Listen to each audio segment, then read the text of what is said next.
So welcome everybody here online and on site to this Beamline Batch 3 demo day.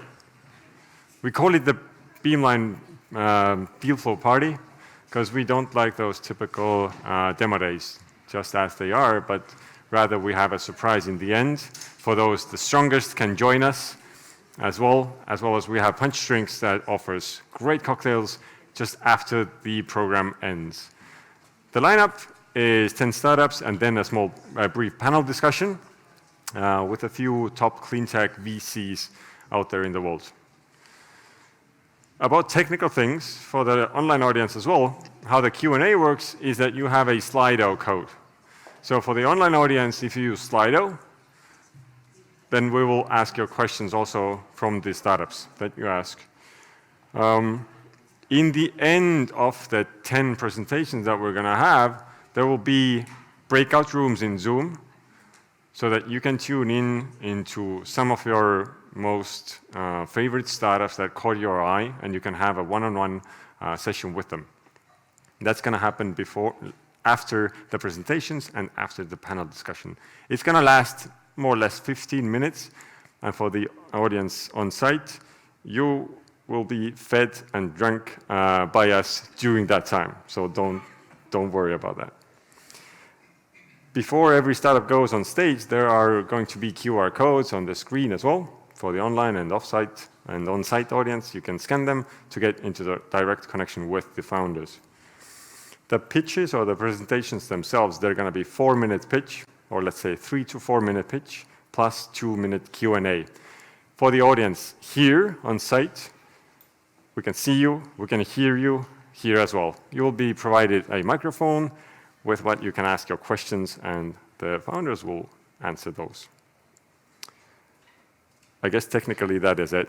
I hope you will enjoy the evening. Thank you very much for coming here as well. And with this, I'm going to give the brief words, the welcoming words to the CEO of Beamline, Triinu Lukas.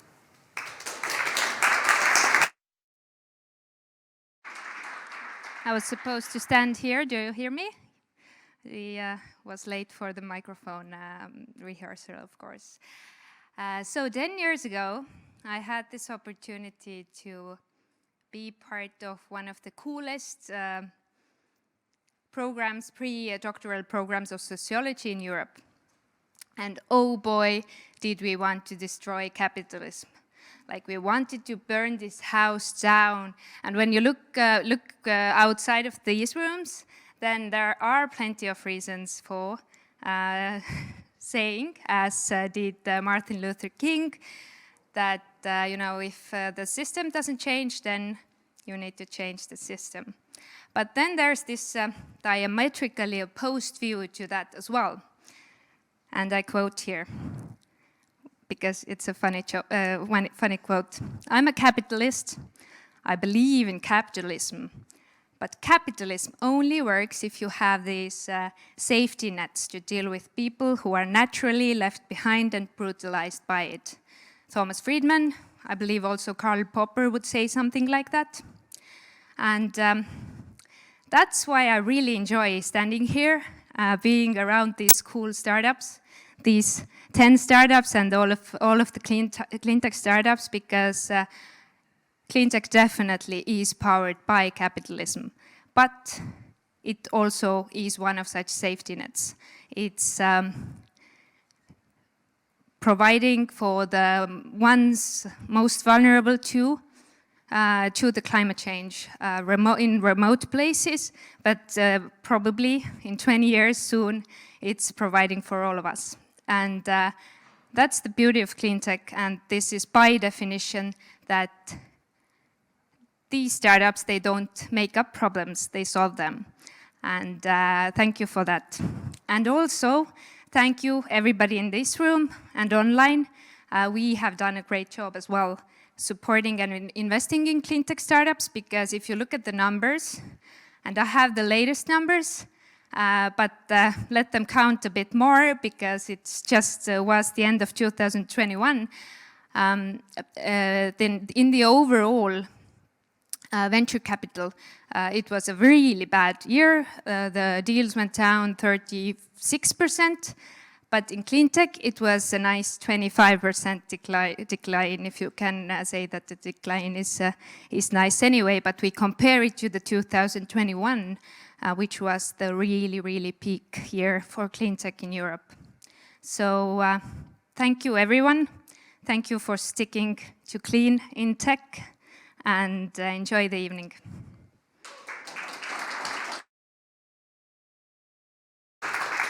Thank you. Thank you so much. For those people that have just joined us, there's plenty of room on the chairs as well. So come on in, have a seat, grab a seat, and we'll start with the presentations, the 10 presentations of the startups now. Each of the startup will have 4-minute presentation, followed by 2-minute Q&A. People in the audience ask questions from on-site. We will hand you the microphone. People in the audience ask questions from Slido. Beamline Accelerator, what it is. Beamline is pan-European, but also now global, clean tech-specific accelerator for early-stage startups.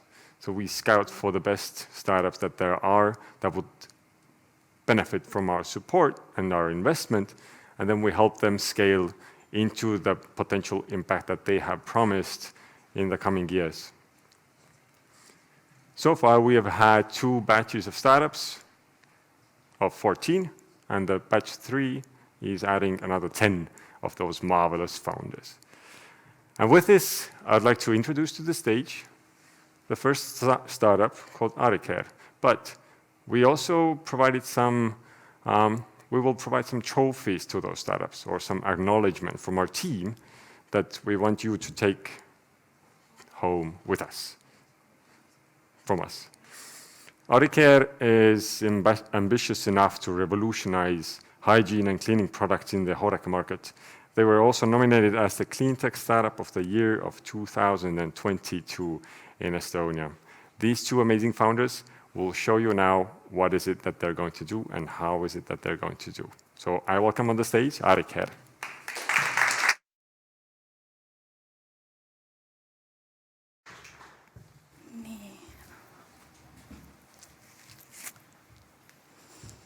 Hey, and the clicker doesn't work. Sorry. Can you help me with this, please? Great. Yeah, perfect. Let's start again. Hey, I'm Kelly, and I'm the founder of Ari. Hi, I'm Marilyn. I'm the co-founder and CEO of Ari. And Ari actually means water in Songhai languages, spoken in one of the driest regions in the whole world. So naturally, it has a very powerful meaning for them. For us, it means an opportunity. Because today, we're facing a massive environmental and financial challenges in the cleaning products industry. Both governments and consumers are putting a lot of pressure on businesses to become even more and more sustainable. And the new standards have to be met by 2030 already. So we are using millions of liters of hand wash every day. And after the World Health Crisis in 2020, the usage has grown by 25% every year. But can you imagine how much of regular tap water is inside liquid hand wash? It's 95%, meaning that ships, trucks, and planes are transporting millions of liters of just regular tap water inside plastic bottles from one continent to another, leaving the Mother Earth with mindless and completely avoidable carbon dioxide emission, plastic waste, and water waste. But we at Ari are offering you a solution. Instead of using this, we have created organic powder-based formulas. And a new production method that minimizes the use of water in the manufacturing and transport phase. This means low energy use, minimal packaging, and low shipping weight. Consequently, it creates a huge cost reduction compared to any other personal care and cleaning product brand. And this is our mission with Ari, making the products we use on a daily basis sustainable and affordable. So here you can see the impact between Ari product and conventional product. We can fully eliminate the use of single-use plastic and considerably reduce the CO2 emissions and the overall water use. Within the next 2 years, we're expanding our product portfolio to include most of the personal care and cleaning products. Our business model is providing white label service to hotels and other commercial brands. We saw a huge opportunity in the hospitality sector that uses vast amounts of personal care and house cleaning products and is under pressure to become more sustainable. With German experts, we're also developing a fleet of mobile production units that we can ship directly anywhere in the world to the client's location, reducing the CO2 emissions by another 25%. In 2022, we received 450,000 euros worth of orders that we can start fulfilling once we can set up our production line. With just one machine, we can produce 450 tons of product per year. That gives us the revenue to quickly scale up while still reducing the environmental impact. The global personal care market is showing undeniable growth due to the growing demand for organic yet affordable products. Unfortunately, the legislation is also supporting banning the single-use plastic. Our female-led team has a vision for greener and smarter cleaning industry. We have been working relentlessly over 3 years, and we're finally ready to bring this company to the next level. Right now, we are on the verge of changing the cleaning products industry for good. And the question is, are you going to join us? Thank you very much.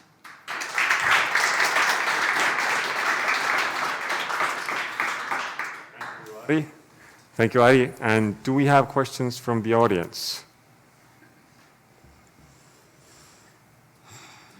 Yes, there is a question in the audience. You will be given a microphone as well. Thanks. Really great presentation. What's the cost of the machine you want to build, and generally, what are you going to do with the 500K? Yeah, the cost of machine is about 160,000 euros. And we've lost the slide. We would really like to use our slide for it. Well, I can actually say, so Yeah. basically about 50% of it goes for the setup, so for the machine and the facility setup. Part of it goes for R&D, because we want to expand our portfolio of products from hand wash and body wash to include most of the cleaning products. And the rest of it goes to sales and marketing activities, which means go to market. Thank you.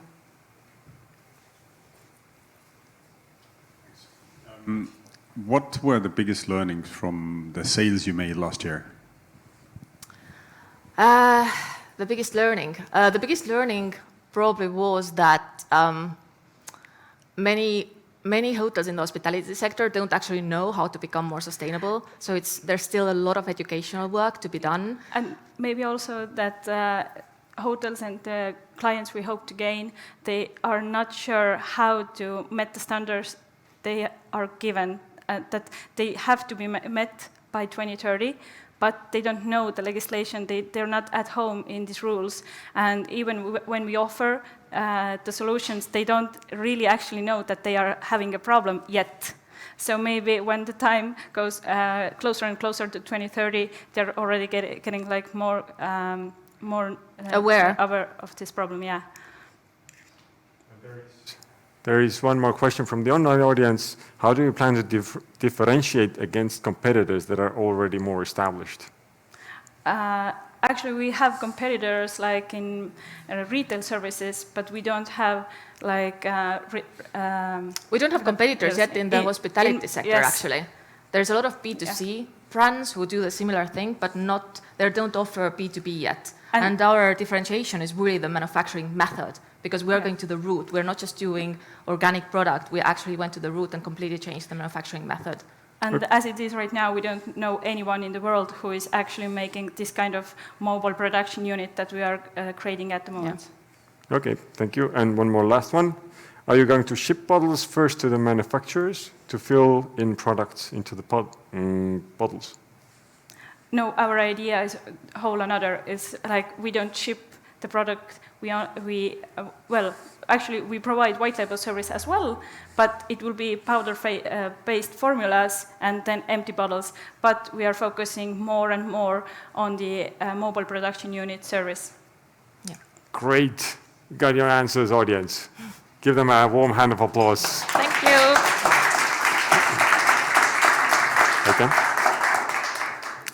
Next up, we have a startup in the energy sector. It's called XVentum. XVentum's innovation leverages efficiency as the key to pave the way in accelerating and improving the growth of renewables uptake. One of the most ambitious men I've ever seen in the renewables, in the startup sector. I give you Sudesh.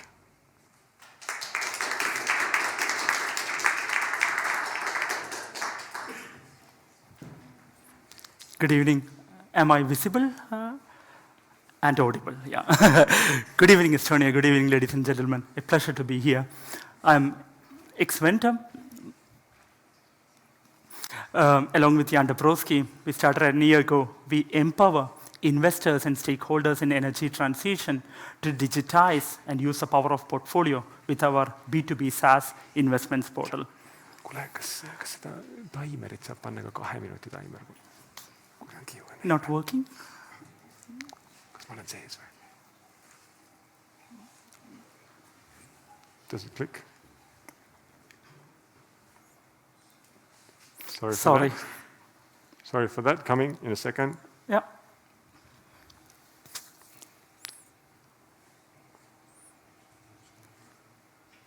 Bear with us. It's okay.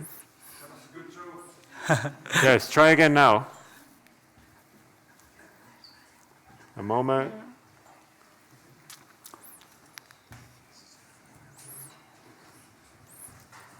There's too much ambitious. It's heavy. The slide deck. Sorry for this, but works now. Exactly what has happened here is exactly what is happening with the industry as well. A massive, unstoppable change is sweeping our feet at the moment. Decarbonization through clean energy transition is the biggest challenge and the opportunity our generation is facing. Arena says 5.7 trillion worth infrastructure capital need to be deployed if we want to keep the Paris Agreement. Investment funds and project developers are the key players making this massive change. The new world to bring in and attract so much capital to be deployed for a great cause requires efficiency, precision, and looking at investments on a portfolio level. You all are investors here. Understand the requirement of having your billions of energy portfolio being looked at on a portfolio level. And where are we right now? We are still stuck in 1980. More than 1 trillion assets all over the world. Renewable energy assets are planned and financed with the help of distributed Excel sheets, completely detached with multiple pockets of data, distributed technical, commercial, financial distribution of data in a segregated way such that it's impossible to aggregate data on a portfolio level and also optimize risk returns on a portfolio level. And this is what we did. In the last 1 year, our digital twin solutions help project developers to attach all of that Excel sheets, take the relevant data to the portfolio level, and bring one centralized portal that brings in all their investments in multiple countries, distributed in multiple regions, together to a portfolio level. And that's where the magic happens. Imagine in one click, you can look into your billions of portfolio, whether war happens, pandemic happens, a supply chain thing happens, China lockdown, what happens to the solar module, what happens to your prices? Imagine you're able to change and understand what happens to your next 5 years liquidity and able to showcase to your investors and pension funds. This is the reason after releasing in the last 3 months, we were already able to close one of the biggest clients in Germany for a humongous 1.7 million contract for 24 years. We were also be able to attract 72,000 ARR in the last 3 months, and every big name in the North European market talk to us at the moment. You can see, and we are looking at closing some of them very soon. Who are we? We are our DNA is half renewable energy, half finance, supported by an ambitious 50% software developers who are women. And again, some of the biggest name in the German renewable energy industry, RWE Innogy or UBS from the US, has invested in us. We are looking at 200,000 players throughout the world with an 85,000 tested, validated SaaS subscription in a year. We are looking at a 17 billion market. In 2023, we are looking at going to already existing 28 customers that we are in contact to raise 2.3 million revenue this year. And that's exactly what we need you for. We are raising $1 million to reach that 2.3 million mark of revenue this year and grow one day to become the BlackRock of the new renewable energy asset. So I request all of your support to grow further and join hands to attract more capital to fight climate change. Thank you for your time.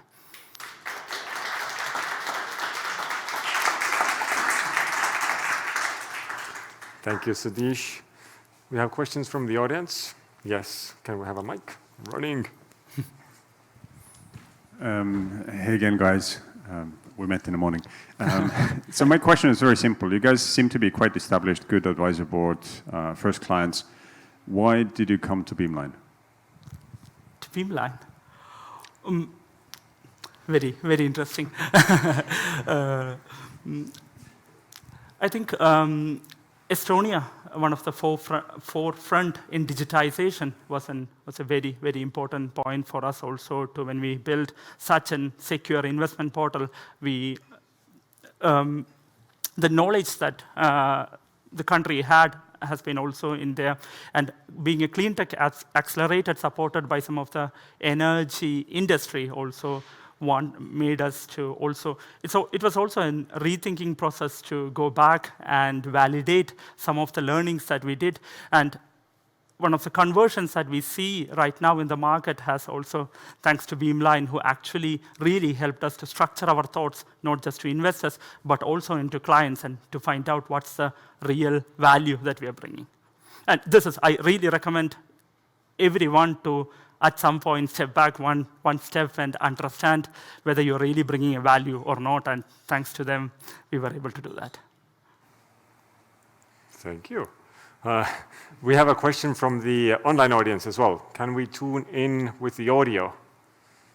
As I can see. And can we hear them? Hi, I've got a question. It is related to your software. Is it going to be a kind of like, are you going to give an option of procurement as well?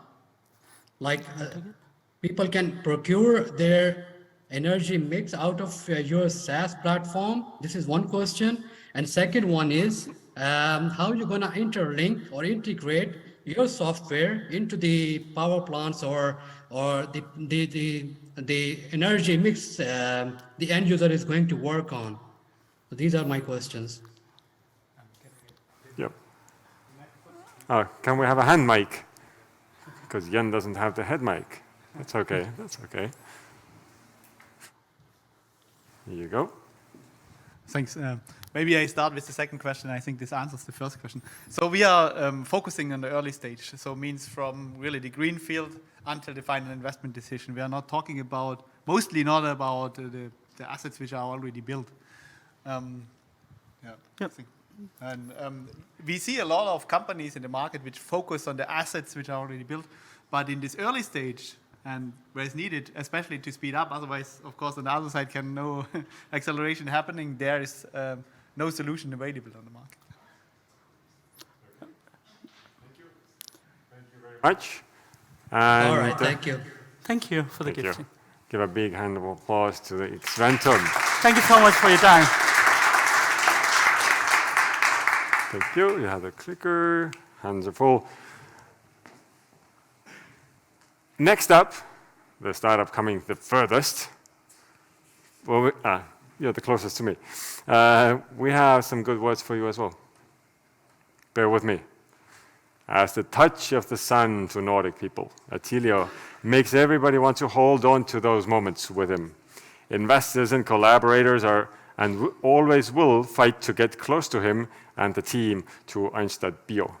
And that's the best attribute a founder can have. Of course, the fact that hydrogen is the future is multiplying the effects. And I give you Einsted.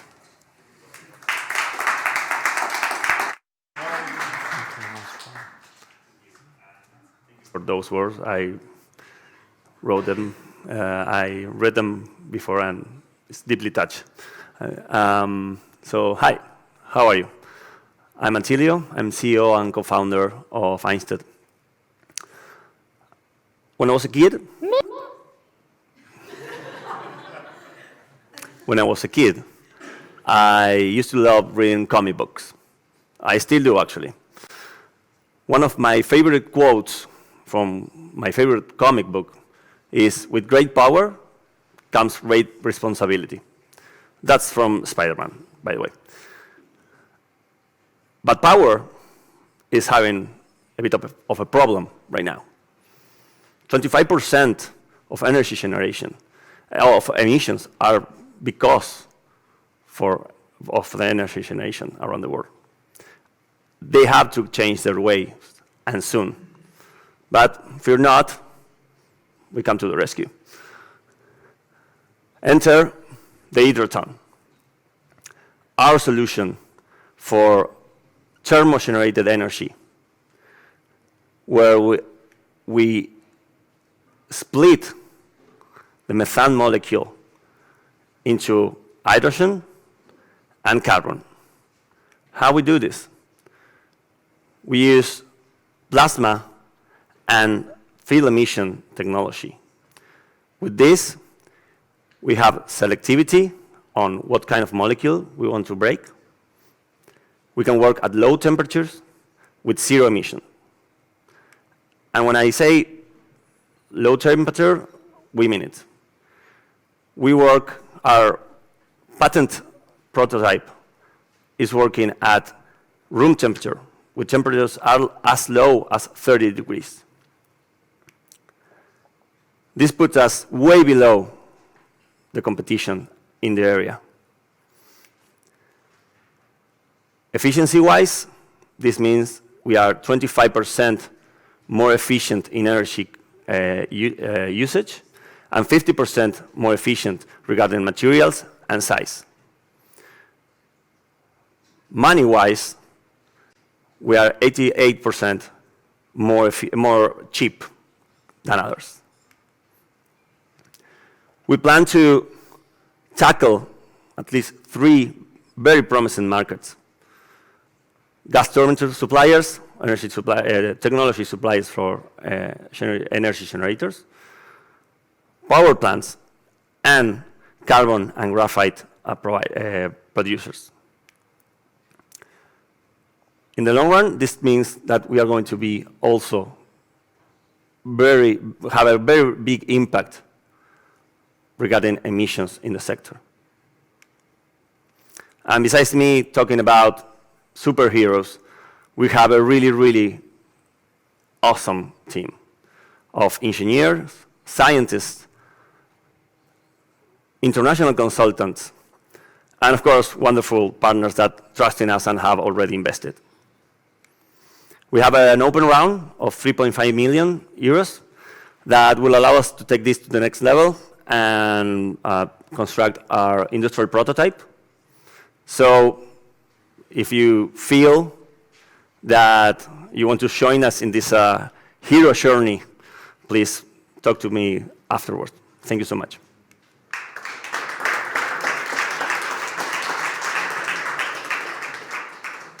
Thank you, Attilio. Do we have questions from on-site audience for Attilio? Yes, of course. Of course, to see. Yeah. I had to say, before you do it, I am loving your question, so go ahead. I have a question about the prototypes. At what scale are you doing this at the moment? Do you have a lab size or? Yeah, it's a lab size prototype right now. It's not running continuously, but if it would, it will be about 700 kilograms of methane. It's not kilograms, it's metric kilograms or something like that. Question. On the graph, it was quite some years to get to the revenues. Is that just because it takes a while to scale up the prototype? Yeah, we are expecting 2 years for the next 2 years with the investment for the industrial prototype, and after that we could start commercial talks with prospect clients. Thank you. We have a question from the audience by John Soering. How many kilowatt hours of energy are required by Einsted technology to produce 1 kilogram of hydrogen? I'm sorry, could you repeat? How many kilowatt hours of energy is required to produce 1 kilogram of hydrogen? 1 kilogram, I don't have it in kilograms, but I'm guessing it's about, let me do the math real quick because I have it in tons, but it should be 5 for a kilogram, 5. Okay, I think. So John and Attilio, you can later, after all the panel discussions, etc., you can jump into a call at the breakout session via Zoom. And if we don't have any questions from Zoom at the moment, then thank you very much, Attilio. Thank you.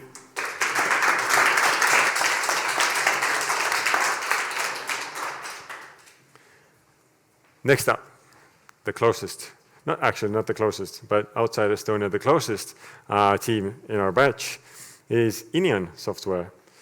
Their solid Baltic spirit, I think I wrote that. Their solid Baltic spirit lays a foundation for Inion to build on top of the already existing solution. Their hunger to strive for more innovation never dies. Inion, where are you? Come on the stage.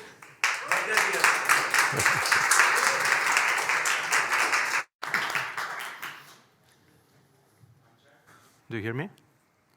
Great. Good evening, everyone. My name is Mindaugas. I am the COO and co-founder of company Inion.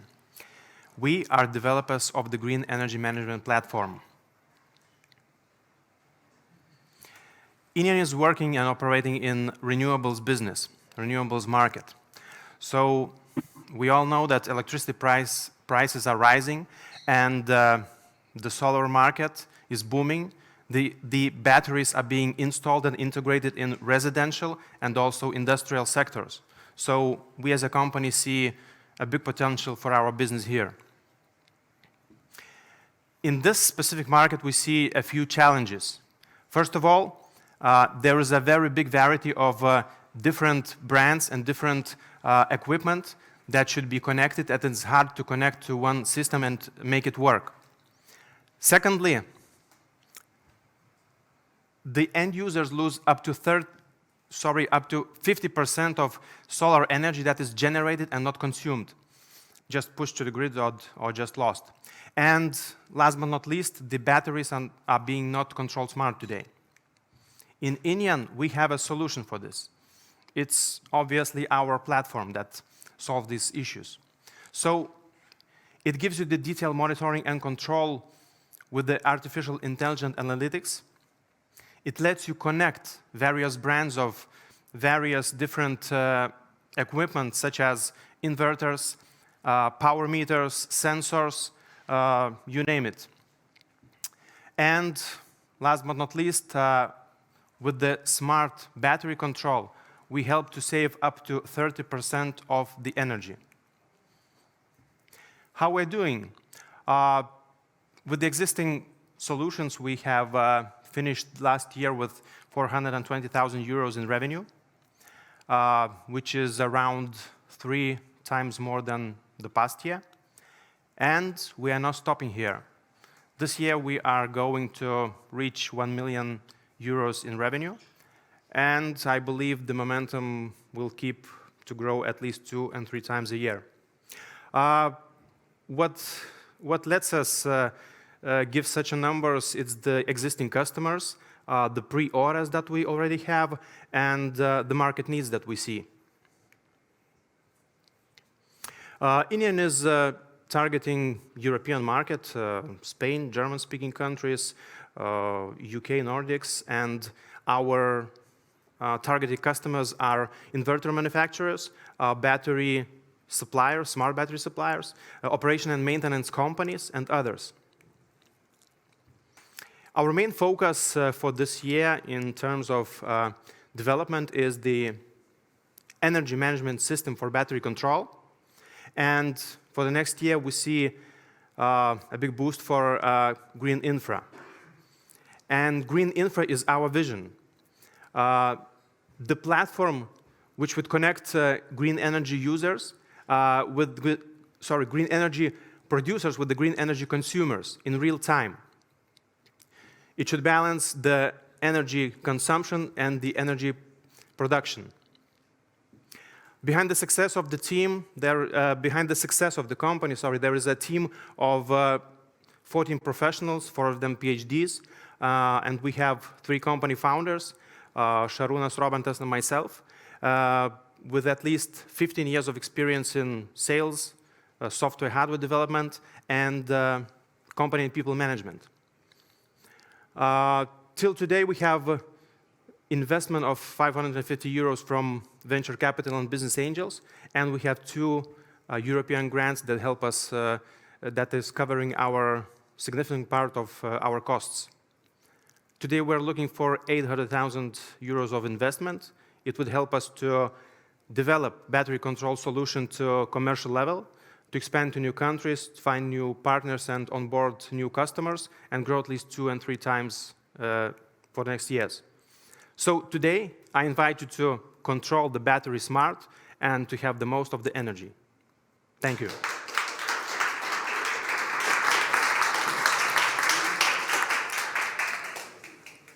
Thank you. Siim, with the first question. No? Questions from the audience? Yes, a question there. So you're building the hardware, the software, the whole package? Yes, honestly, we are the hardware plus software company. So we have our own hardware, it's the loggers, which lets connect various equipment to our system to get the data, and then it's the software that gives the analytics, reporting, and control. Okay, good. I have to see the name as well. Again, Salman is asking a question from online, so we can pull you back in. Yeah, hi. My question is how do you differentiate your product with the BMS, the battery management system, which is already there? How do you differentiate? The problem you're solving is already solved by the BMS. So what is the differentiate? Like what solution you're providing? This is what I need to understand. Thank you. Thank you for the question. Basically, first of all, it's not BMS is battery management system, and we are building energy management system. Let's just imagine a house with a solar on the rooftop, battery in the garage, EV charging station, and all consumption that we have in the house. So our platform, our algorithms around the system help to plan to use the energy wisely. I mean, when to charge the electric vehicle from the sun, solar, when to charge it from the battery, when to discharge the battery, or when to take the energy from the grid when it is cheaper, from Nord Pool prices, price tariffs, etc., etc. So it's not only for the hardware and battery charging, discharging, cycles. It's the energy flows. It's the energy flows. Okay, quick one. All right, perfect. Thank you, Salman. A quick one. Who do you see as the main customer? Because you described a home use case, but is it like everyone? Is it more like B2B with larger setup, larger solar battery, and so forth? Or who are you selling to? For the battery control part, let's say, because we have also solar, So it is the inverter manufacturers, so business to business, plus battery solution providers. Got it. Thank you so much. Thank you. Thank you. Next up. Also, a reminder for the audience in online, you can go to Slido and use Beamline as the code to log in and ask questions. People in the audience, you know what to do. Anyway, next up is Hortee. Hortee is creating a positive impact by connecting farmers and consumers so they have access to fresh and local food. The co-founder Ivanoel's clever questions and sunny smile opens up many doors to him. Let's give it up to Ivanoel for his sunny smile. There you go. Hello, everyone. One question. Did you know that by 2050, 70% of the world population will live in cities?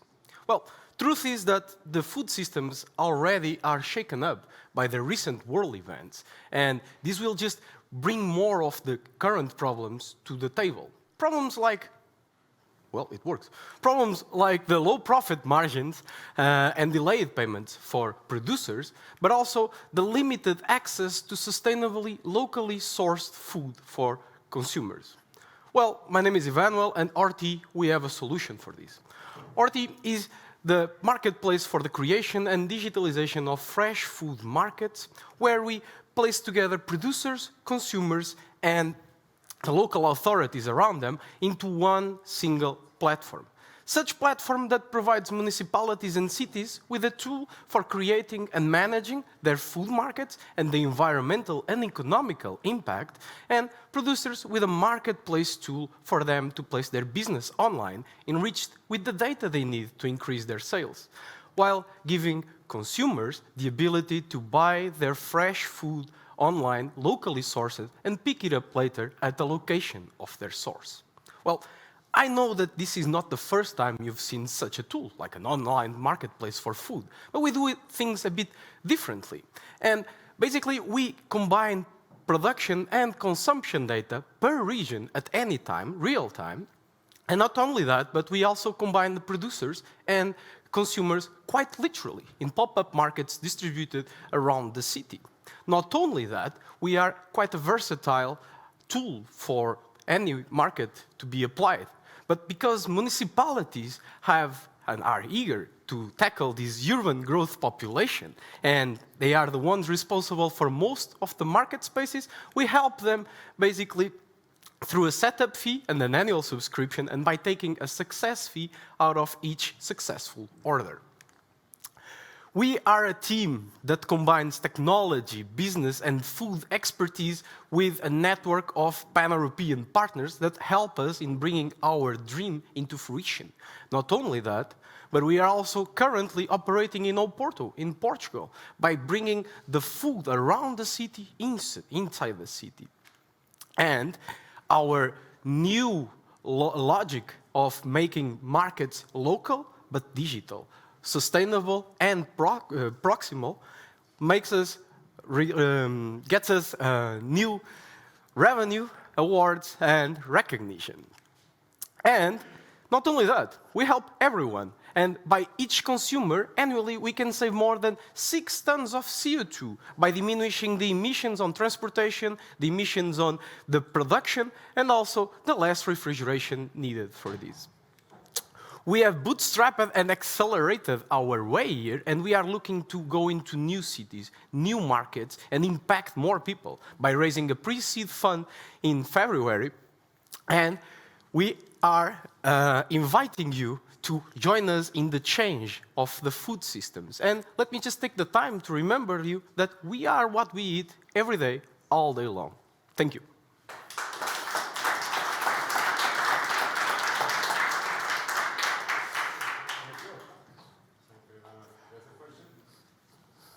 Hi, thank you. Hi. I've seen quite a few of those, obviously, and there's quite a lot of them around. The new angle to me seemed to be the city part. Could you kind of explain that a bit more? What value the city authorities get it? Is there any revenue attached to them or including them? Because they're a difficult audience, I think, to include. So could you maybe just explain that a bit further? Yeah, sure. Great question. I mean, that's quite literally our stepping stone, you know, providing cities with a tool for them to reach faster the net zero goals. The thing is that agriculture and the food business are the fourth and the third most pollutant industries. And if we do not tackle the CO2 emissions by these, they will not be able to reach the net zero. That's one of the things. The second thing is that we are all used to the local markets, but those are analog and they need to be revamped with some novelty. And we are bringing a tool that not only will save CO2, but will also make their markets more digital. This is quite useful. Okay. This is quite useful to promote local products, for example, that have their origin controlled and that need to be promoted online outside of their boundaries of their geography. Yeah. Thank you. Alvar, did you have a question from online? No, that was accidental mic left there. No worries, no worries. Thank you very much, Ivanuel. Thank you.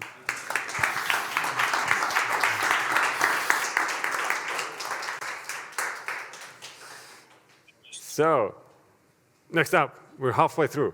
We're actually in the timeline as well. Actually, next up, we have a person from the Rewear Company. And the quote to them goes from Triinu. I have never worked with two founders with a more diverse scope of business expertise than Christina and Ines have. We are getting ready to experience a burst of this knowledge and ginormous network in the most successful circular fashion platform Europe has ever seen so far. The Rewear Company.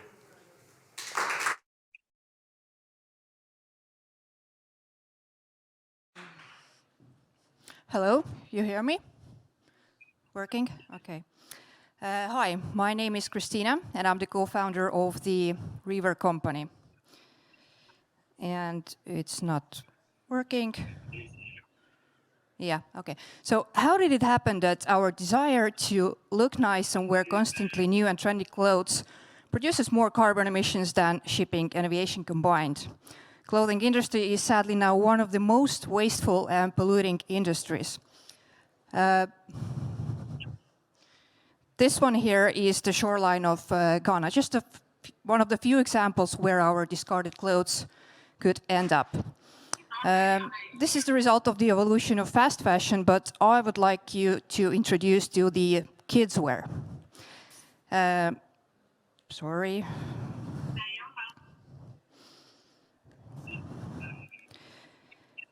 We call it the ultimate fast fashion. Every year, there are around 375 billion worth of new kidswear being produced. And 30% of that is never sold, goes to landfills, and 70% is massively underutilized because kids grow way too fast. And if you look at the entire consumption model, you see it's broken. It's financially hugely wasteful to buy kidswear. It's environmentally disastrous to produce it. And also what happens to the clothes after they're not being used anymore. Getting rid of the outgrown clothes is so time-consuming and inconvenient that most of the time they just end up stored away along with their monetary value. But we decided to change that.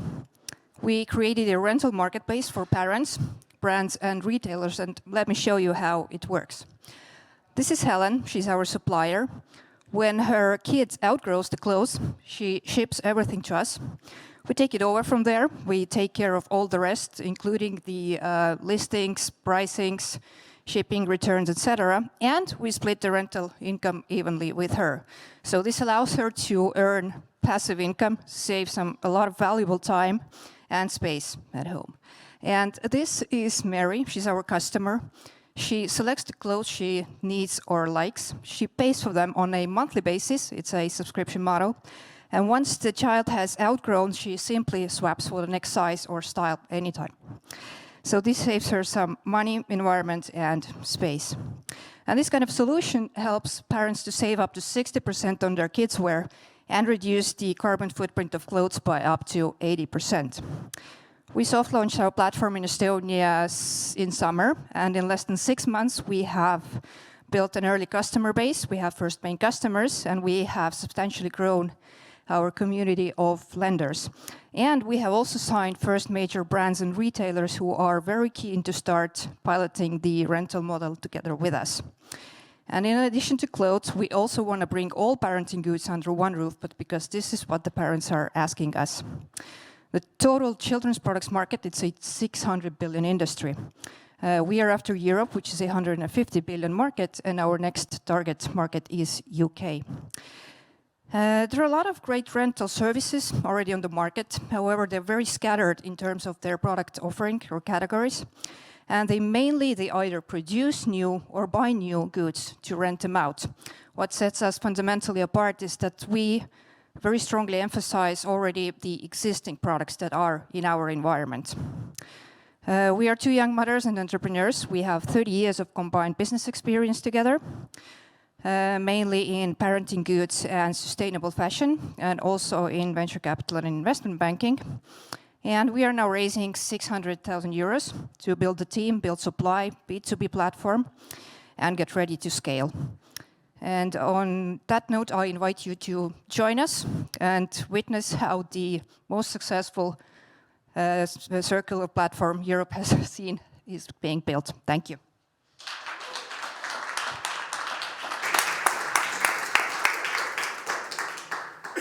Thank you. And there are questions. Thank you for the presentation. When you start to scale, are you focusing mainly on business to business or to normal customers? It's going to be more, but B2B side is definitely more scalable. Yeah. Thanks. You can hand the mic to Tim. Hello. Could you talk in a bit more detail about the subscription model? So what are you getting and the price formation of around 59 euros for subscription? The subscription, actually, each parent decides how much they want to rent, and the size of the subscription is up to them. So we are not putting any limits there. So it can change from season to season. The needs could be different, etc. So they choose whatever products they like, and the subscription is the sum of the product's rental price they choose. Okay, thank you. Thank you. There's another question, one from the online. How do you deal with the logistics? What happens between individual rents, and what is the role of the brands in the business model? Sorry, what was the Three first? questions. How do you deal with the logistics? What happens between individual rents? Yeah, we are partnering with different service providers. Is it the logistics partners, dry cleaners, etc.? I mean, in Estonia, it's a bit more difficult. For example, in UK, in Germany, there are already service providers who have huge facilities and all the infrastructure, and they offer the service for all the rental platforms and brands. Thank you. Are you collecting and also recycling worn-out materials, and how is it kind of set up? Yes, absolutely. We are a fully circular platform, meaning that we rent clothes and goods out as much as possible, repair if needed, and once they cannot be used anymore, then we recycle or upcycle them into new products or materials through the network of our partners with the aim to produce zero waste. Thank you. And with that, I need to close at the moment. Thank you for the questions. Thank you, the Rewear Company. Yep. With the clicker. And now, I can see there's been many people coming in. That's why we saved you the first row, so you can come up here, grab the seat in the first row or in the middle. But please do come over here, otherwise there's going to be a buzz in the back, and we're not going to hear anything. Renewcast. Often the recipe for success is the right balance of experience and enthusiasm. Fabio could be mentoring young entrepreneurs, but he chooses to show how things are done instead. I predict, that's Indrek, a sunny future for Renewcast.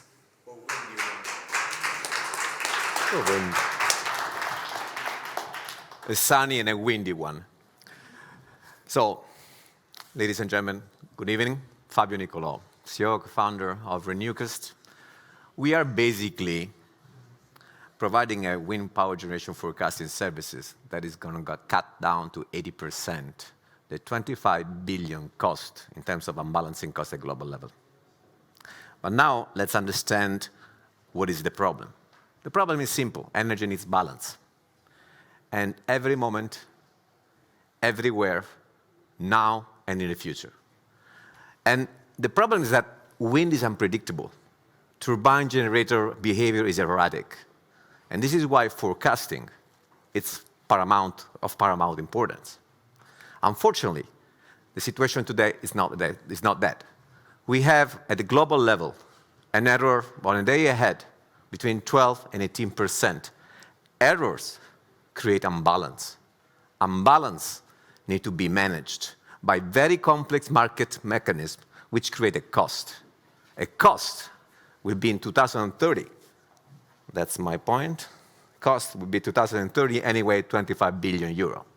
Now, our solution is basically, again, creating a wind power generation forecasting that is cutting 80%, but because it's able to provide an error as little as 3 to 5% versus 12, 18. 3 to 5 better. And actually, we've been tested that on a very relevant portfolio in clients for more than a year. Now understand, let's be a little bit of our magic. And I need to make a simple trial list to make simple a very complex process. We acquire data from clients and meta service providers. We clear data, enhance data, train model, done the forecast. We basically model the local behavior and chaotic behavior of both wind and turbine. And we do it with some unique technological feature, which are a little bit complex. Maybe I will leave it for a question and answer. We also, I'm getting better, but we also basically, thank you. We also reduce the impact of wind. And this is actually, I want to say, it's counterintuitive. Wind has a CO2 impact because the wind needs to be balanced by gas-fired turbine, which create CO2, which create emission. And if we reduce by 80%, it will be reduced by 30 million tons a year, those emissions. Basically, the area of New York of 180 million new trees every year. We have a sum of about 2 billion, based on a 15 euro per megawatt hour of balancing cost. And this will be going to a TAM of more than 10 billion when we will go to price and solar forecasting. Our competition or competitive advantage is based on forecasting, superior forecasting reliability, and premium price for premium performance B2B. And we have a unique advantage against our two main competitors, which is Meteorological, the incumbent, and Renewcast, a 9-year-old startup. We think, based on our superior performance, that to reach the 10-15% market share, it's quite feasible. Market has recognized us basically the premium price target, so premium price for premium performance willing to pay, and we have commercial prospects that are ready to start basically commercial services as soon as the test will be done, both in Europe and US. We will be basically on the market in less than a year after a quick platform integration, commercial test, and then probably in a Q2 in a live, and will be profitable. Our business plan is projected more or less 100 million euro on those market shares, 80% EBITDA, highly scalable, based on very solid access to a global scale to European and US corporate partners. Our team, managerial skills, operational experience, technological skills, capacity to deploy, industry recognition, global access, and especially, we will not let it go, commit to success. We asked for 400K for 10% of equity. Yes, we have a proposition there, and we'll be profitable, cash positive next year with relevant KPI. This is it, ladies and gentlemen. I will be happy to answer any question.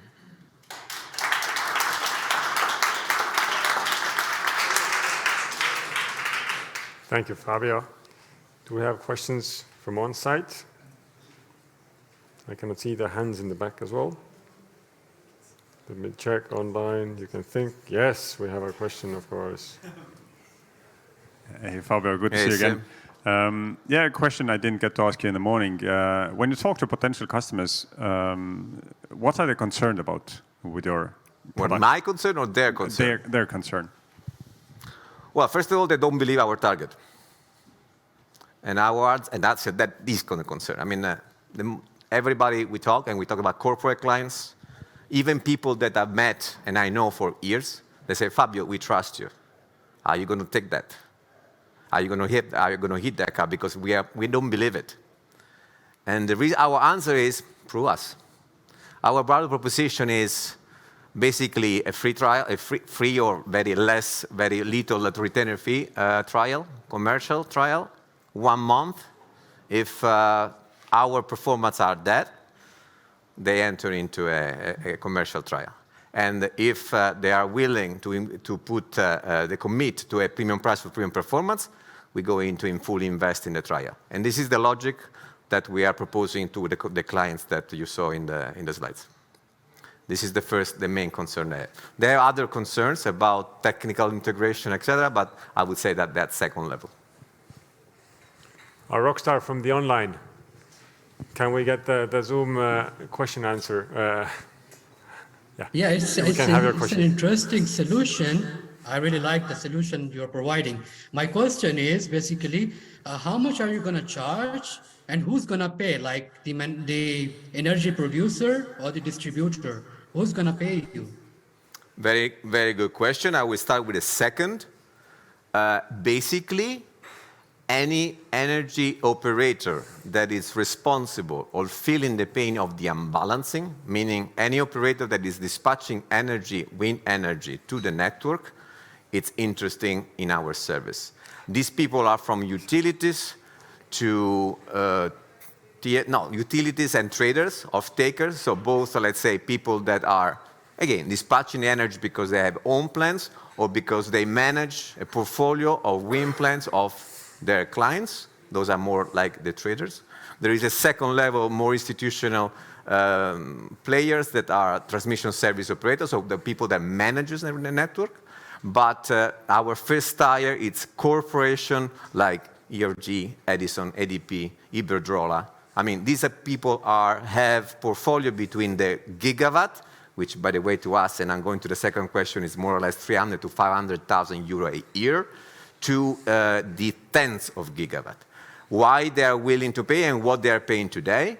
Today, the market, which was the first question, if I remember correctly, the market today, it's basically like this. It's completely unbalanced towards the service provider forecaster. They are offering a price up front, so they're asking for a 70 to 150, 180 euro a megawatt a year, so it's a subscription price, but they are offering a performance which is the one that you showed, 80% of error instead of our 3.5. What we're going to do, we're going to set a premium price per premium performance. It depends on a formula or a bands. That depends on the procurement, let's say, sensibility, which is okay.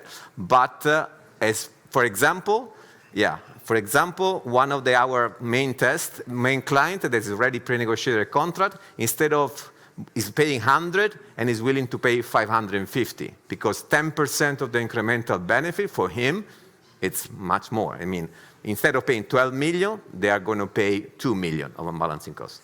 Bravo. Thank you.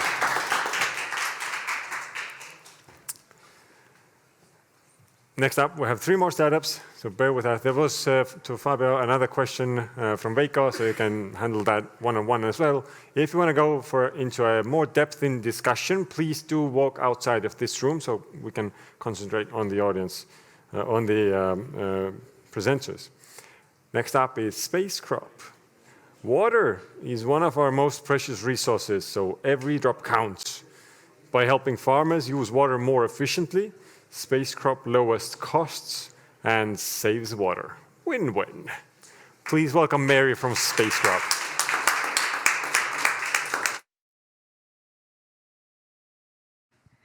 Good morning. That's how we say it in Asia. I am Mary Grace of Spacecrop Technologies. We are an agricultural software company that helps farms manage irrigation and increase crop resiliency using satellite data and artificial intelligence. Let me explain why it is important right now and in the future. Climate change affects irrigation supply in agriculture. Unfortunately, 70% of the global water is being used in agriculture. As production cost increases due to growing population, we need a smart solution to produce more with less resources. Spacecrop has developed a very user-friendly web and mobile applications that provides weather forecasting, smart irrigation planning, and farm management system. Using satellite data and machine learning, we can predict continuously how much water is available in the soil and its effects on crop growth. Our automated farm management can help farms manage their assets and finances more effectively. We have been monitoring 10 farms in Hungary. Meet Logan, who's one of the farmers who sees the benefits of using our technology. Before, Logan would have to spend a lot of time in the farm just to make sure that his crops are watered adequately. Now, Logan could monitor his farm remotely using our software. Based on our validation results from 117 cases, data collected from the farms, we can reduce water and energy consumption and increase crop yield production by 10%, while at the same time, we can help farms devote 30% more time in commercial activities. We are selling our data and contract licenses to industrial companies, and we are also offering different subscription packages to plantation farms. Spacecrop as a software is highly scalable, cost-effective, and more sustainable as compared to soil moisture sensors in the market, which is costly and resource-driven. Based on satellite-based solutions, Spacecrop offers a fully integrated system as compared to other market players. The smart irrigation market will grow by 17% in the EU in the next 4 years. We will take up at most 50% of that market. We are starting in Hungary and then scaling up in Spain, Portugal, Italy, and other EU countries. We have been partnering with agricultural associations and companies. We have been doing demonstrations to industrial companies such as Kuester, BayWa, Cefetra, and KWS, and building a strong marketing presence. We already developed our first MVP, monitored 10 farms in Hungary, onboarded 5 plantation farms in Spain and Italy, and pre-seed investor. And last December, we signed a commercial contract with the Municipal Water Authority in Greece, and we have an ongoing intellectual property claims. Today, we are raising at least 650,000 euros to help us expand our business operations and reach more farms and customers. Our team is very diverse, composed of business and technical backgrounds. We have achieved a lot of things in the past months, and we will achieve more in the coming years. Together with our official partners, I am inviting you to join and invest in us in making the space revolution a reality. Thank you.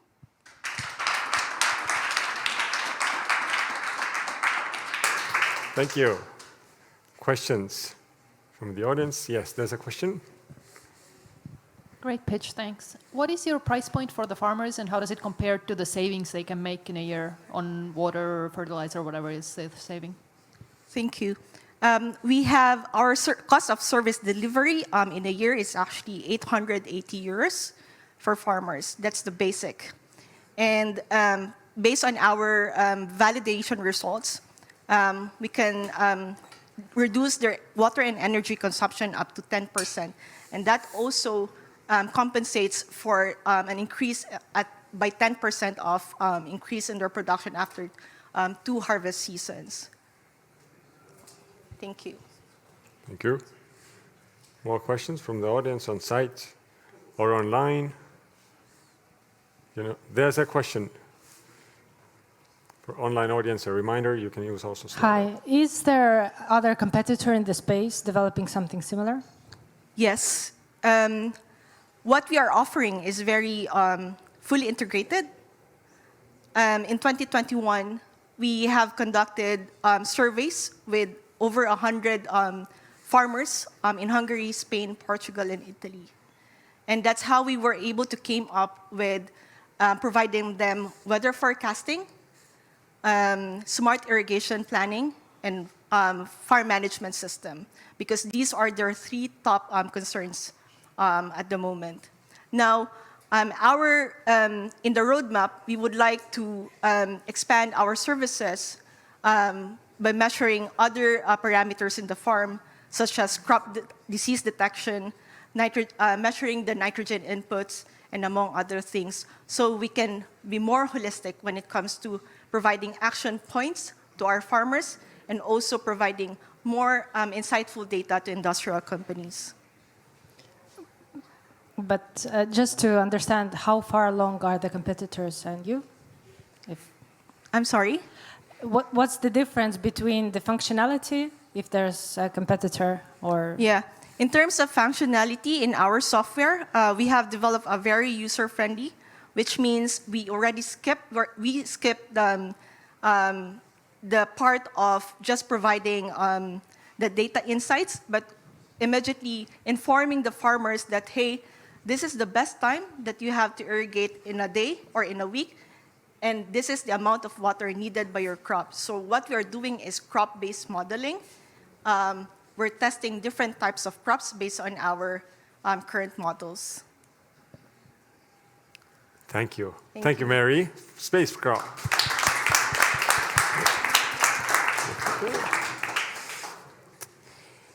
Next up, we have 2 more startups to go. Next up is S-Lab. By using the power of the network, S-Lab has unlocked success in fast startup development. Their willpower is strong, and I can't wait to see harmful styrofoam being replaced with their innovative solution very soon. I give it the floor.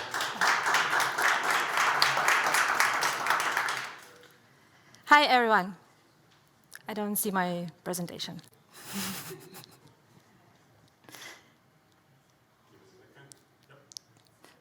Hi, everyone. I'm Julia. I'm CEO and co-founder of S-Lab. The world has changed. No one wants to use any more of this dreadful packaging that lasts hundreds of years, when the products in it might be in use just for a few minutes. Let's take polystyrene. It is not recyclable at all. Every single unit still remains in landfills, pollutes soils, oceans, and even our bodies. Producers live under the pressure of sustainability regulations, green transition policies, and customers' choice, where sustainable packaging is a must. They are desperately looking for an alternative. That's why we created S-Lab. Our solution is a truly green packaging that consists of only 2 plant-based components, which are hemp and mushroom roots. Once we mix those 2 together, they start to glue or bind each other. And that's how we get a very strong and reliable material. S-Lab packaging is 100% biodegradable.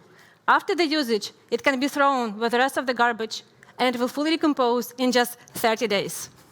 It has the same thermal insulating and waterproof features as polystyrene. So it is a natural replacement of polystyrene that can be applied in several industries. Cushioning for beauty and self-care, lodgements for electronics and devices, packaging for shoes, clothes, toys, decor, and even thermal insulating boxes for food and pharmaceutics. To produce this packaging, we are building 2 production lines, one in Spain, second in Japan, to target European and Asian markets at the same time. It is our own technology. It is closed-loop, water-efficient, and energy-efficient, and at start, it will bring us 50,000 euros of MRR. Then, we have unlocked scalability with a simple solution, where we optimize production line to fit into the mini factories that are placed in the 40-foot containers. Then, these containers are deployed at the customer's premises. And that's where packaging is produced. This way, we go global. So we have 2 streams of revenue. One, from producing our own packaging at our own premises, and second, from service fees out of those containers around the world. In total, in just 2 years, we get to 20 million annual revenue. In a nutshell, our roadmap looks like this. We already got our first traction. building production lines, then scaling to the mini factories in the 40-foot containers. And also, our technology allows us to have other types of the material in pipeline, like mushroom board, cardboard, foam, leather, and many other. Just the polystyrene packaging market is worth 13 billion euros per year. And since we can replace other materials, not only polystyrene, we are looking into a big opportunity that is 1 trillion euros per year. And we can go for it, because we already have paying customers that order packaging every month. And we have a long waiting list of the future customers. And also working on the pilot projects with such big companies as L'Oreal, Sony, Samsung, and others. Soon, every product that you buy will be or get shipped or get delivered will be packed into the S-Lab packaging. We already have investors on board and raised 300,000 out of 500,000 euros in this round. So there is a very little room to join. Our mission is to produce and distribute a truly good packaging around the world. And for that, we have a team of strong leaders, manufacturing and industrial engineers, biotechnologists, experts in packaging and sustainability, who do not want to do anything else but build the future of the packaging industry. I want you to join us, so come to talk to us after the show. Thank you very much. I'm Julia from S-Lab.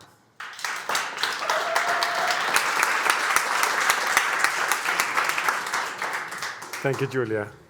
Questions? There's a question. How much fossil fuels is required to make this product happen when compared to these plastics, for example? Yeah, so we compare ourselves to polystyrene. And to produce 1 kilogram of polystyrene, it is needed 8 kilograms of CO2. In our case, it is less than 1 kilogram. Also, it is required to spend 12 liters of water for 1 kilogram of polystyrene. So this means that our production is only 2 liters of water. So it is 90% reduction of CO2, 90% saving of the water, and of course, landfills will be free, and the soil, oceans will be free from the polystyrene. And you can see the total reduction, the total potential reduction is 12 million tons of CO2 every year, 20 million kiloliters of water every year. One question from the audience. Julia, is S-Lab open to licensing its technologies to companies in North America for them to produce the products and services? Exactly. So Yes. Contact me after the show. I will be happy to talk and get the business running. You got your answer. And also, Zoom question. Please, can we have that? Yeah, hi. It's a very big problem you're solving, and definitely I'll also contact you for licensing. But my question is basically in terms of the raw material. You have mentioned like you are going to start in Japan. So is it accessible for you to access the raw material from Japan? Or is it have to be somewhere where there is an access to the raw material so you can start producing your solution? So this is my question. That's a very good question. So basically, we use agricultural waste. We started with hemp, but we also tested many other agricultural wastes. And in Japan specifically, it is actually banned to use hemp, even though it is an industrial plant, and we all know that it doesn't have any features as cannabis, but still. So in Japan, we are going for the tea trees leftovers. They have huge problem of those tea plants, tea farms, that are either abandoned or that have those tea trees leftovers. So we are taking their waste and making the good packaging out of it. Thank you. Thank you very much. And give a warm hand of applause to Julia.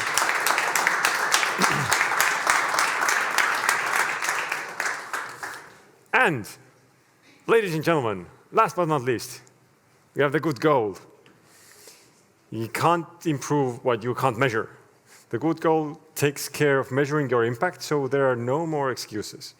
By the way, excess sunshine when being around them, the founders, is not just from global warming, but also from them being sunny people. I give you the good goal.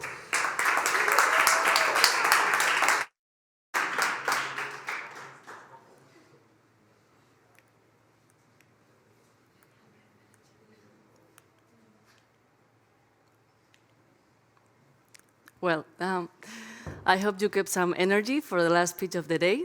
So let's go. I'm Nerea, the CEO and co-founder of The Good Goal.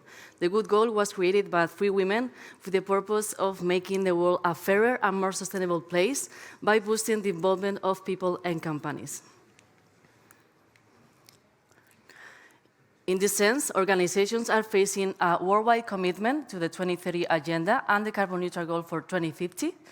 And this requires an involvement of the companies in terms of the reduction of their emissions in the 3 scopes.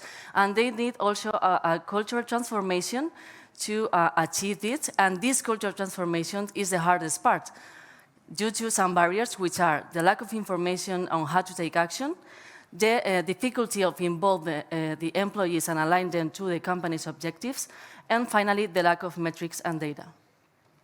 To solve this, we've developed a gamified SaaS to allow companies to reach this cultural transformation and align it to the sustainability and the SDGs.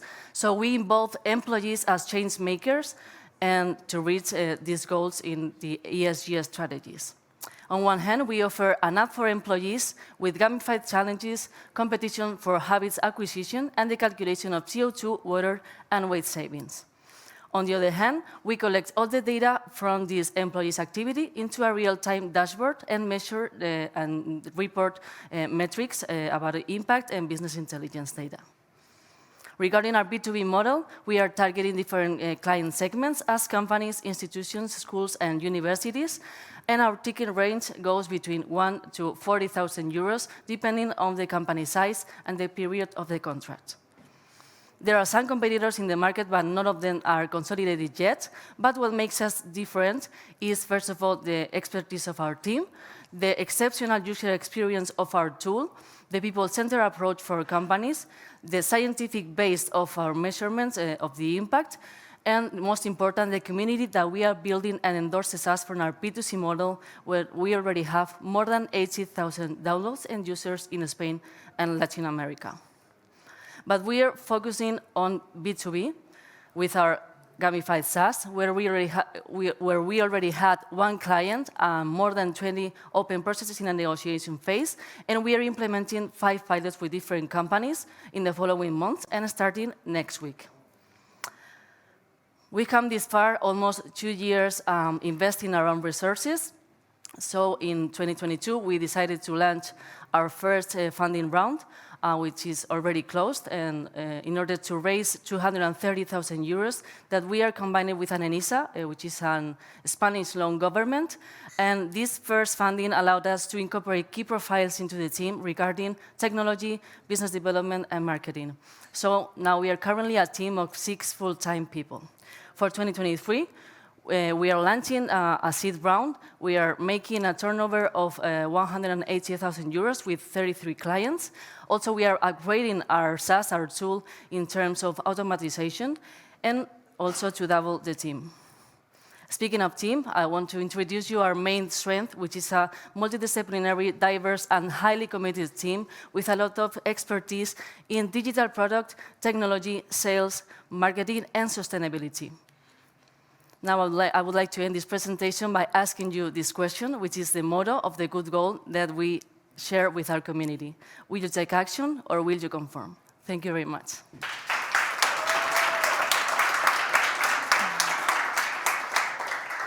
Thank you. Questions from the audience, from online? There's a question. Thank you. Brilliant presentation. Thank you. And who are your ideal customers and how do you plan to reach them? Sorry, I can... I'm not sure if the mic is working. Who are your ideal customers and how do you plan to reach them? Yeah, so our ideal customers are companies that are digitalized and like in a hybrid mode, like working in offices and remotely. But we can adapt to any sector in terms that we are focusing on people. So, but yeah, our main goal is to reach these medium-sized companies at the first time. So then we can scale to big corporates. Thank you. Do we have another question?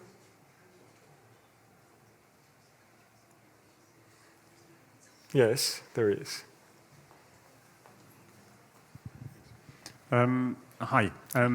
What have you learned from the users so far? How do they interact with the app? How has that changed what you're building? So from our B2C users, do you mean?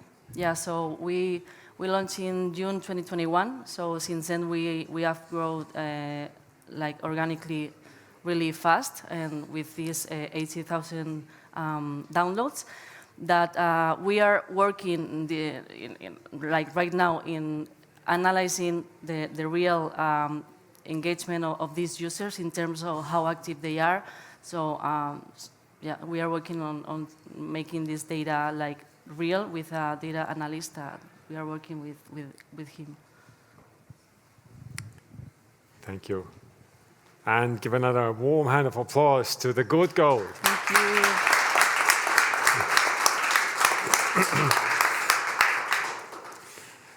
So we have reached to the end of the presentations. We do have a quick fireside chat also with our dear guests from European but also global Climate Tech VCs. We have this in an order of me moderating it on site. I have two panel discussionists online. There I can see also on the Zoom screen. And we have pre-recorded answers from Alessa, Berg from Top Tier Impact. So we're turning the event super hybrid. First of all, hi Joel, hi Elisabeth. Can you hear us and can we hear you? You hear me? Hey. Yes, hi. Pleasure to have you. So Joel, starting from you, can you do a brief introduction on who you are, where do you come from, and where is your soul in investing clean tech or impact? Yes, super nice to be here. I'm calling in from Malmö, Sweden. It's on the border to Copenhagen. I work for a fund called tailor-made, a climate-focused venture fund, investing in Europe and in the US, usually very early, so that means pre-seed and seed, tickets up to maybe 2 million euros, usually around 1 million euros, I would say most of the tickets. So that is like a super quick intro. And where is my soul? I think within climate tech. Right now, I'm deep into future of how we will produce food without destroying the earth. Like that is one of the things I'm thinking about and reading about right now. So I think that is maybe part of my climate tech, clean tech angle. And if you would go back a bit, it was more into electrification of transport. Okay, thank you. That is a super quick intro. Yeah, thank you very much. And Elisabeth, from your side as well. Hi everyone, I'm Elisabeth. I'm calling in from London. I'm part of the investment team at the Environmental Technologies Fund. We've been around since 2006, always investing in climate startups. You can imagine that over the years that changed quite a bit as the world has moved more towards awareness into climate change. We usually come at the early growth stage, so our ticket sizes would start at around 5 million euros. And we invest in companies that have proven commercial traction. So we usually come in when companies start having recurring revenue in the millions. We are quite industry agnostic, I would say. I proudly can say now that in the last few years, so much has changed, and so the world has acknowledged the climate change crisis. So we invest in any digital company we think is doing something that is good for the environment. And so I think my heart is I don't have one specific industry, but rather I really care about every company that does something that clearly is for companies that are created and started clearly to do something about the global warming or climate change crisis that we're facing. Thank you. Thank you very much. And also, I'm kind of briefly introducing Alessa, Berg as well. Alessa, Berg is the CEO and founder at Top Tier Impact. It's a global impact makers, investors, etc. She was born in Switzerland and is fluent in 6 languages. Created her first business at 11 years old and started focusing on neuroscience in high school. And during her studies at Oxford University, she also immersed herself in technology and entrepreneurship. And early in her career, she worked in private equity at Blackstone and venture capital at Mosaic Ventures. And she's also the youngest member of her Oxford Degrees Advisory Board. So now we're delving more deep into the questions. I'd like the production team also to put up the first question answer for Alessa. So that was, what innovative ideas are the ones that have grasped your attention most during the previous years? Can we have guys, this? I am giving you this message from the very cold mountains around Davos, Switzerland. We just hosted top-tier impact events here to talk about how the impact space has been changing, has evolving, and when we zoom into clean tech, we see that things have gone so far.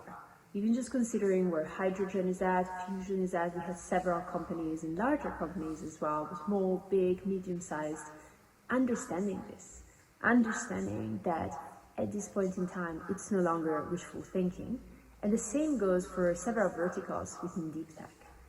My impression is that at this point, it's becoming very real. Thank you. And the same question to Joel as well. So give us some fresh views on the innovations that you have seen and what have grasped your attention. Because climate or clean tech and climate tech, it's a very vibrant kind of, it is a horizontal. It's not a vertical such as fintech or food tech, but rather a horizontal. So give us some flavor. I would agree with what Elisabeth said, that basically we see climate tech innovations in every sector nowadays, and it's more like being a generic investor than being a specialized investor, because every industry, every process, every company is affected by climate change, and that means there's opportunities to build venture fundable companies in so many areas. But I mentioned two spaces before, and I think they are like electrification is so obvious, but basically it changes everything. So if you try to change trucks, airplanes, buses, cars to a new type of transportation, all the processes, all the organization in these industries are changing as well. So that means there's so many ways to invest, and we've done investments in all these areas, both in hardware and in software. And I think that is exciting, and it gives, like, just knowing that there are people riding on an electric bus that we invested in is amazing, because I know that creates it creates an impact. So that is one side, and the other side, which is, I would say, is harder, is changing food production, and changing it's like 25% almost of the footprint of greenhouse gases, and how we produce food and how we move the food and what food we should produce. That is harder to change, but that is right now very exciting for me, and it's something we need to change. Like, it's something that we need to solve the coming 10-20 years. Otherwise, we're in a really bad state. So those would be two areas that I love. I totally agree. And Elisabeth, how about you? I think one area that we saw that is quite hyped, so maybe someone will think that my answer is boring, but I really think it's incredibly important, is data transparency. We're all talking about getting to net zero and having to be carbon neutral, but we cannot get there if we don't have a precise understanding of what the emissions are and what our impact really is on this world. And although it's a very hyped topic, it's still something that we as humans are figuring out. And there is, as we said several times now, every industry is affected by it. So accounting for emissions for every industry requires a lot of different companies. It's not the one winner takes it all market. In the past year, I've been very excited about solutions that are able to kind of help us assess or give a number to our emissions, so that we can then from there tackle to see how we can reduce them, and then how to kind of get to net zero. And without that, it's not possible. So we have been as ETF investing in a company that helps data transparency for publicly traded companies. I think that's super relevant, because if all asset managers are able to construct their portfolio knowing exactly the environmental impact of the public companies they're trading in, because they report already a lot of numbers, that already would shift capital trillions of dollars into the right direction. So if suddenly the performance of Apple is not only based on sale, but also how they're reducing CO2, and it's clear to asset manager at one hand click, it's great. So that's one space we looked at. And another space that I found really exciting and interesting, that is incredibly complex, and maybe also goes to touch into food, is assessing the CO2 emissions on real time by SKUs for businesses, because that really goes into understanding also from a fashion perspective, where does my hoodie come from? What's the CO2 emission attached to it? And not only from the company itself, but for every single item, because I really think it helps consumers to properly understand what their impact is. Thank you. For quite some many, I think the kind of the clean tech or the climate tech seems to be like a different breed of founders or startups or so. There has to be something specific that how can you measure the impact in your investment decision making? Was that logical? So if you make impact investment decisions, what are the things that you measure? Are there some specific things regarding climate or clean tech? And may I ask also the production team to put the third answer from Alessa up here for the first answer.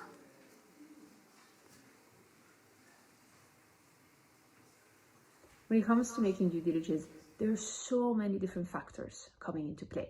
Now, technical due diligence cannot be replaced, and it's a little bit like the first step to dive into and understand. But what I have seen over time that is extremely important is actually the personality of the team. And by personality, I don't just mean having a strong track record. By personality, I actually mean why people are doing something and how they show up as leaders and as human beings. Why is this important? Because otherwise, if there is too much ego on the way, there are going to be problems, and there are going to be problems sooner rather than later. And so I think the quality of the people, not just from a technical perspective, but quite frankly as humans, is extremely important for the dynamics that take place within a company, especially when there is pressure because the growth is reaching certain levels, the involvement of different people, different stakeholders, clients, investors, team hiring makes things intense. And when things are intense, showing up in a way that is driven by certain values helps a lot.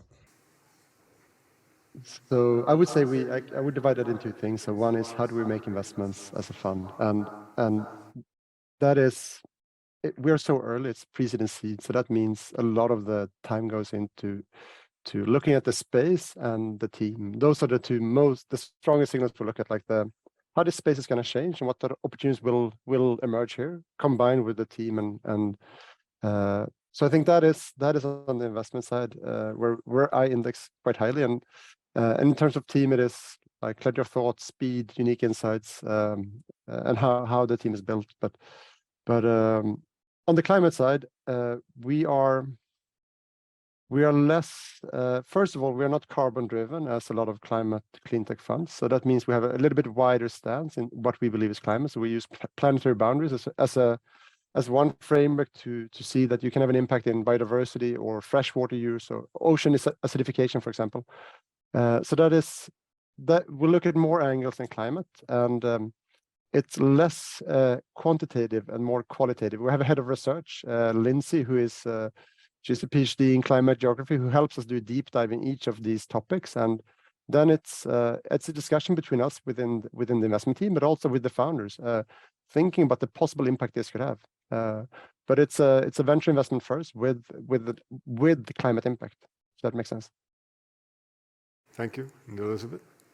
Joel is making it really hard for me because it's very similar for us. So I think from a financial, like from an investment perspective, we function like every VC because our idea, our mission is that to show that you can have great financial returns, and it's always been you can have great financial returns through environmental investing.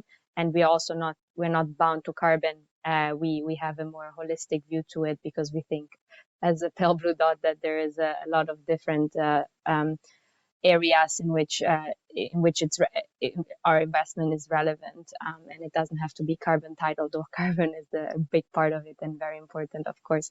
From an investment perspective, I think one thing that is worth mentioning is we try not to get lost too much in the numbers and the KPIs, but rather try to keep a broad view of what the impact of the company can be. So we also try to keep it more qualitative from an assessment perspective. So as a team, in the first IC immediately, when we discuss opportunities, we have a discussion around the environmental impact of a company and really try to understand long-term from a bigger picture perspective, how this can happen rather than tracking KPIs and keeping a micro view, because we feel like it's long term it doesn't achieve the same impact than if you invest in companies with great vision. So I think that's how we do it.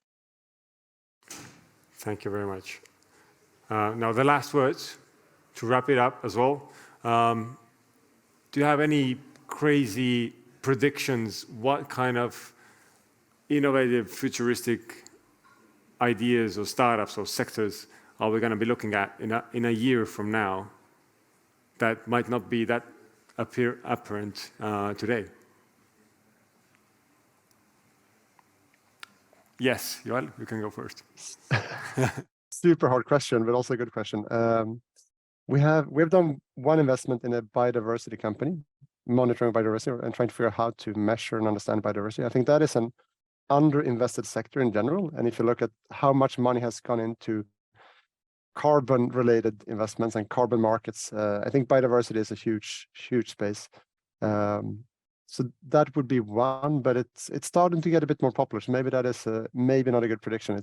I think it's on the way up for sure. So that would be one sector. And of course, now the current status, energy seems to be very high up on the agenda for a lot of climate funds, different angles on energy as well. So that would be two places. Next time we do a panel, can I go before Joel, because he keeps stealing my answers?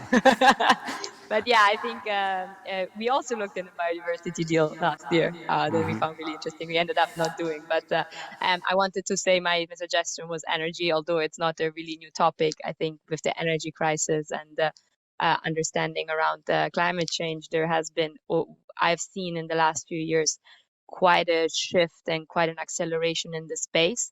So I'm expecting it to continue from a digital and also hardware perspective, that it's really going to continue picking up, because of course there is a sense of urgency now, monetary and climate related. So I'm looking forward for that, and that's it. Elisabeth, Joel, and also Alessa, and we can give you a warm hand of applause for being in the panel. Thank you. Thank you very much. And now, as well as you, Elisabeth and Joel, and all the audience participants in the Zoom, you can pick the Zoom breakout rooms that are named as the startups, as the startup names. So you can go, pick a few, chat with them for 10, 15 minutes. You can jump between the rooms as well. And then we're going to close the rooms and bring the startups back here. But the people who are here physically on site as well, I think we are revealing the foods and the drinks as well. So you can mix and mingle, network, have drinks. And thank you for online audience. I'm closing from my side. Goodbye.